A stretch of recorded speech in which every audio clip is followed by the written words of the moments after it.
20% of pregnant women develop gestational diabetes towards the latter part of their pregnancy. And what that means is that although their bodies are producing insulin, it can't use that insulin. So you tend to have a lot of glucose in the blood. So you have high blood glucose.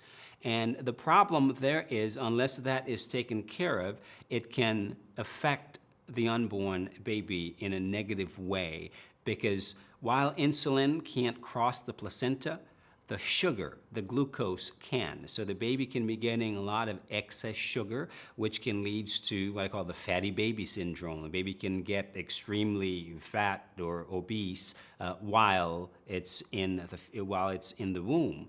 And some of the things that you can do, obviously, if that happens, you'll be working with your doctor and your healthcare providers very closely to monitor that, because it can be a serious condition. You may probably have to be taking insulin injections, depends on the severity of your situation, but you also have to have a very specific nutritional plan, and you need to be working with a dietitian to develop that plan that is specific to you based on your height, your weight, the severity of your insulin resistance. All of those things are important.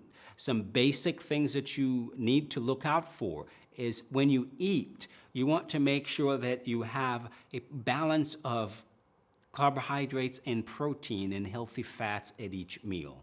And that's important because, when we eat just simple carbohydrates, such as the baked goods, the cookies and the cakes and the muffins and the juices, that is just pure sugar.